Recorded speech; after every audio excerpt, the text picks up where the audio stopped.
Here we are in zone 1, right outside the door. So you want to put the things that you're going to visit the most right outside your door. If you can, socially acceptable chickens. So we have our chickens here. They're on deep bedding. You guys notice to keep, you know, this kind of looks good. We actually saw this at the Biltmore house. The cattle panel, or maybe this is a hog panel, with framed out cedar. So cedar is non-toxic. So if you put pressure treated lumber here, it might last longer, but the toxins in it would seep off down into the compost, down into the chickens, ends up in your food system. So we opt out of that. We put a poultry wire here just to keep there's little chicks in here. Well, some of our big chickens will jump through this, but it keeps the little chickens from jump through. Ultimately, we buried that side. We have a 1/2 inch wire mesh. We buried 6 inches down because the little chicks were getting under. So that's this system. Notice this. I mean, this is new for us this year, container garden. It was kind of more a demo, more beauty demonstration for us. We had this here, and really, guys, you could knock this out. You could have a container garden everywhere, and you could put flowers or food in it. And then we have our raised beds, and these are onions, some herbs there, some flowers, some peas. This trellis is another way to make space. Like, you can't plant green beans here, but you could come under here and pick some. Raised beds are good if you, I don't know, they look good. They're good if you want something super easy. They've been really easy. Like, I was kind of like, I don't know. And Beauty was like, yeah, let's do it. But these have been super easy. You just come out here, you barely bend over, rake it, and you're done. So you can come in here, and maybe this is no good. Rebecca just weeded that recently, and you can throw your stuff into the chickens. Am I fertilizing and hatching them? No, I'm not, personally. We got our chicks this year. I've done that in the past, and there's nothing wrong with that, but we're just finding it easier with all the things we have going. We're just buying our chicks. We're getting a big fat rooster, and we'll breed them to our fat hens, and we'll hopefully breed chickens that stay in our sheep fences. We want you can't buy that from the hatchery, right? So we bought the fattest breeds possible, and we'll maybe next year or the next go into breeding. Yeah, so am I constantly adjusting the nest boxes in the chickshaw because his nest boxes are constantly falling out? I might, because I'm moving it every day, I might have to pick up it will fall down. The box doesn't fall completely out, and that might happen every 3 days. But what I think the fix for that is, it sounds like you might need to be in a hurry because it's happening more to you. The box sits there, and then it sits on this wood, right? This wood frame. I'm gonna put a 1-inch wire mesh underneath that wood frame, so dirt can still fall through the nest boxes. But if the nest boxes come loose and want to fall through, they won't. I'm gonna try that. Right here we have the greenhouse. You want to put your greenhouse close to the house. This is an Anna White design. You can just find that online. Just ask Mr. Google Pants for Anna White greenhouse. The one thing we did change is we had our carpenter, Jason from Sutherland, install solar vents.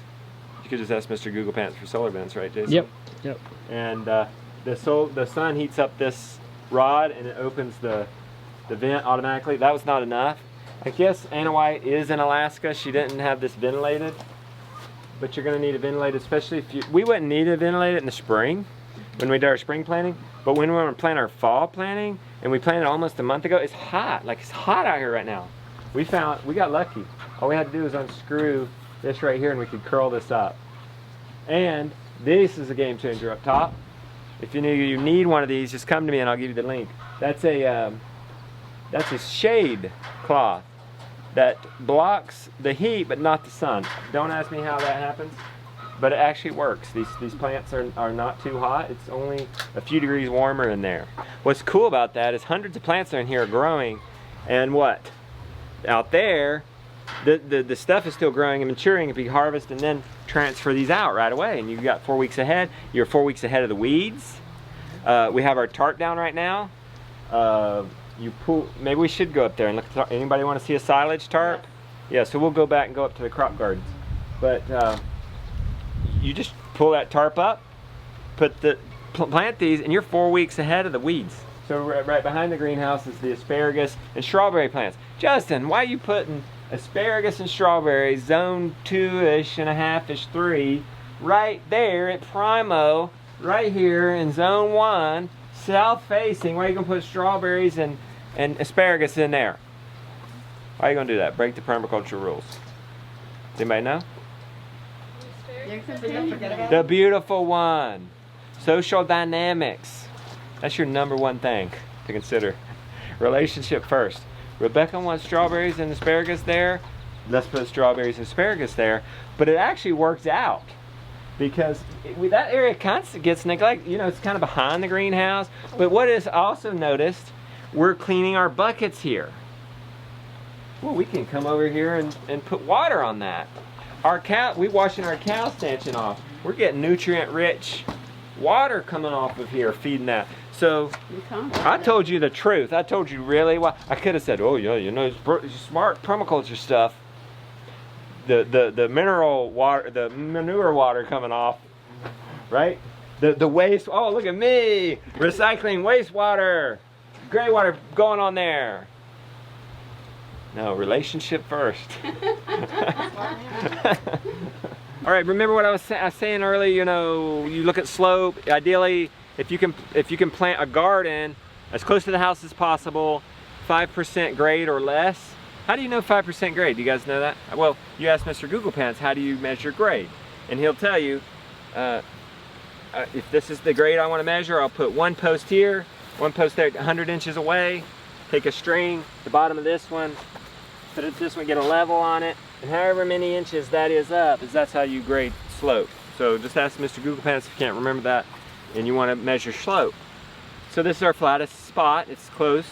It's out and exposed to the sun.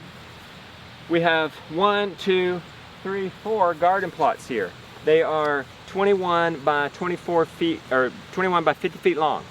So you want to make, if you're going to garden this way, in a high intensity market farm style garden, that's a good measurement because you can fit, I forget, I think there's 6 or 7 30-inch beds in there with 1 foot, very minimal pathway, 1 foot in between, and being that it's 50 feet long, everything comes in 100 foot. So if you buy greenhouse plastic or your silage tarps, come 100 foot, so you get to cut it in half. It usually comes in about 24 foot wide, which is also pretty nice. We keep our tarps at 24 foot and just fold them up a little bit or just put them over a little more. We have our permanent stakes here. This was a big game changer because to reshape our beds, we just take our twine and mark, you know, go along these posts, and we can see our square corner, and we can measure 30 inches. Oh, this is where I need to build my path. Measure another foot, and I'm going along this line, and then I rebuild my beds. And another good thing about being 50 feet long by 21 feet wide, that's a perfect size to wrap a 164 foot chicken fence around. So when this is done, put the chickens in here for a couple weeks, let them clean it up after me, move them back out, and reshape the beds, compost it, amend it, broad fork it, whatever I need to do, cover it with tarp, all while the produce is growing in another place, in a greenhouse, in your basement, or just outside on a table, out near your house. You know, you're not worried about frost this time of year. So that's that. We're weighing it down with sandbags. We've got our compost nearby. The truck can dump it right offside the road. You got to think about that. You got to think about how you can bring materials in. I have a real problem here. We're all standing somewhere, and here is the drain fill for the septic tank. The one man who knew there where that was is no longer with us. That was my dad. And there's all these questions. He died in November. There's all these questions. Oh, that was like one of them. Oh, where's that drain fill? So we got to be careful driving around in here. You don't want to bring big compost trucks in here. It gets wet. How are we going to get in here? So you got to think about that too when you place your garden. How are you going to get compost into it? How are you going to get mulch into it? How are you going to harvest it? Accessing it. We left a big path so we can come down through here. It won't hurt Sally driving over this. It won't hurt the occasional tractor coming over this. learned this from J.M. Fortier, market farmer up in Canada. Curtis Stone uses it. Casey Oswich uses it. This is UV treated so it doesn't leach, I can tell you that. If you use regular plastic, that plastic can leach out into the material. But I was leery of this, and you know, being that it's plastic and it's going to be with us for 450 years, it's kind of like, I don't know, you know. That's one of those things that we personally struggled with, and we tried it. And so we tried it one year, I think it might have been just last year, maybe the year before. We put it down and we came out and put it up, and we saw so much earthworms. Yeah. So they at least liked it. The way we could then justify it for ourselves, yeah, it's plastic, but we also use our plastic laptops and our smartphones to get stuff done, do better by the world.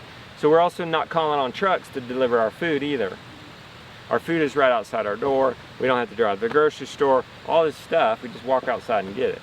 And because plastic lasts forever, this theoretically lasts forever unless your cows get out and step on it. No, this does not actually heat it up. Okay. I think it's like, I think JM measured it. I think it's like no more than 2%. Okay. It does not heat it up. Now, if you were to put clear down, then you're getting hot action. And actually, I was just refreshing on his book. He'll put clear down, encourage the weeds, the heat, and then he'll flame weed those, and then plant. So that's kind of an interesting technique that we may try one day. But no, this does not heat it up, even though the black side's up. You can, yeah, you guys. We'll take 5. You can walk it. You can go feel under there, go poke under there, see if there's. Ideally, I would have watered that down. I don't remember if we watered that down before I covered it. That would really encourage the worms. See this line right here? And all the way, see that line going across over there? That's a locust tree there, lone locust tree over there. And then back through here, the lane. That's probably a, what, 150 feet by 150 feet? What do you think? Yeah. And so that's one paddock for me. So in the spring, and there's 15 of these. You want 15 on your farm. In the spring, this is one day for them. And it might look like that.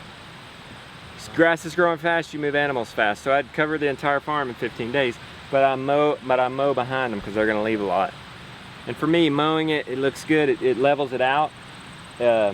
These things don't grow back as fast as edibles. These weeds and briars and brambles.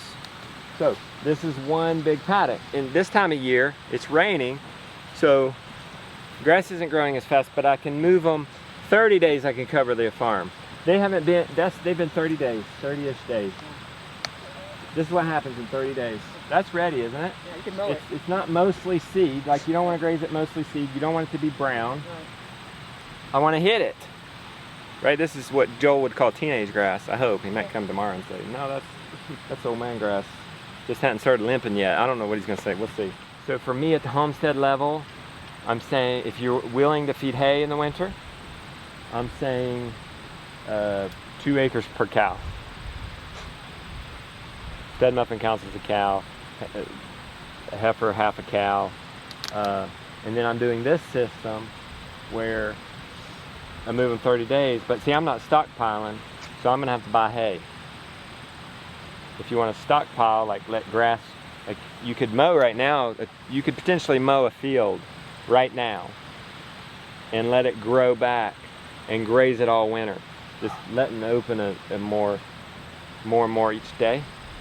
That'd be called a stockpile. You would probably need 5 acres per cow to be able to do that. Make sense? I use square bells because I can handle them. Yeah. I don't want to break out the tractor every time. Go feed with round bells. You could run the sheep with the cows, but the sheep might happen to eat the cow's feed, and we're giving the cow the priority because they're pickier and they're our centerpiece. Joel will talk about centerpiece.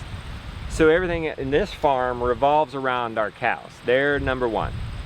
So you can put sheep in there, no problem. They're a little bit of a problem because sheep will not stay in this. So you'd have to have something that the sheep would stay in. I mean, Greg Judy's trained sheep to stay in one strand. It's not that high, it's lower. Cows might step over there. You're probably gonna have to have at least 2 strands. But why not put sheep behind cows? Because what are you gonna do with the cow's calf that won't stop nursing. Like, we let the calf stay with the cow. It's a good thing. We had this cow born in the industry. That calf would never suck on the mama's teat. So we let them nurse. The calves get the mama all day long. We take the calf off at night. We won't right away. We won't with this gal. She'll have mama for 3 weeks. We'll pull the calf off at night. Where are you gonna put that calf? In the past, we put them in the stall, that's fine. It's been more peaceful just to, because if the cows are here and the sheep are there, just herd the calf in there. And then, at 6 months old, when we wanna wean, but we still wanna keep that calf because we wanna grow it up for beef, what are you gonna do? It can be hard to wean a calf. You can get those things that you can put on their mouth, but I was talking to the guy, he coaches me on cows. He's like, if the mom really wants them to nurse, she'll let them. She'll just take in the pain. But we found with that sheep net, we can raise our steers in that. We can wean our steers in that. It's much peaceful because today they're pretty good separation. That's pretty rare though. That's because we just crossed farm. You'll see, we'll go up there in a minute. But tomorrow the cows will be here and the calves and the sheep will be here. So we are running sheep and cows together. The cows eat. If there's a sheep parasite on that and the cow eats it, it won't live. And vice versa. So it's very good to have, they complement each other. And it takes no more land to feed our sheep because they follow and eat what the cows don't eat. The good thing about a heifer is you can sell her, you can keep her as a milking cow. Is she A2A2? So we like A2A2, which is a beta casein in the milk that's just easier to digest. That's the long story short of it. Or short story long, or whatever. It's easier to digest. We don't know because stud muffin's A1, A2. So there's only, and the mama cow is A2, A2, so there's only a 50% chance that calf's gonna be A2, A2. We have to pull the hair and send it off to a lab for 20 bucks. Out here, we have the luchadors, the wrestlers, Nacho and Escalito. Nacho's the ram. He's half of our breeding pool. And the luchador, he's a wither. That means he's a castrated male. He's just there to keep him company. They're in a 16 by 16 on 8 wheels. We move it around in this pasture. This is about 1/3 of an acre. And but you can see behind it, we mow. Ideally, you would mow before, you know, every 3 days behind them. And they go out and then they come back in. And then they scoot over and they go out and they come back in. But what you guys asked that question, well, what do I do in the spring when this just explodes? And they're only like over there and they still gotta go, they still gotta zigzag a couple times before they come back to here. What am I gonna do? Or else this is gonna just become old man grass. I like that, old man grass. I cut this, not when it's too short. You don't wanna cut it when it's too short. You want it to, look at the difference. So that's just mowed, it's all cut up. And this is recovered. See how this is bladed? This has got a blade. So I'd maybe let it recover. And that's why I'm doing it. I'm moving the animals out. This gets to rest and recover and it just becomes stronger. It becomes more edible. And I'm making my pastures better than I found them.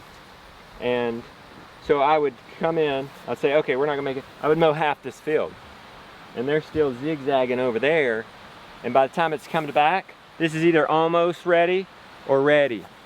I mean, if it's ready, if it's ready, but you still got half the field that's also ready, and it's gonna be a while before you get to it. So you can hit a little early. You just mess around with it. You just get it. You just start. If you're scared, you get you some hay in case you mess up, and you just do it. And you start getting the knack for it. We've done something right because we've had them almost a year and they've been just fine. And this has been great. I vote for this. Somebody could raise, I think you could raise 3 or 4 feeders, buying some in the spring, sheep, and harvest them in the fall this way. Why do we have them in the cage, not a net? That cage is bulletproof. They're not getting out of that. They would get out of the net because we turn it off, because they get excited when the ladies go by, they try to jump through it. We could do net maybe if the ladies were never visible, but the ladies end up in here. They could be that close. They could be on the other side of the lane. And we don't want the gentleman to get out. We don't want him to breed inopportune time. We want to breed in the fall so they lamb in the spring and lamb all at once. So we're dealing with it all at once.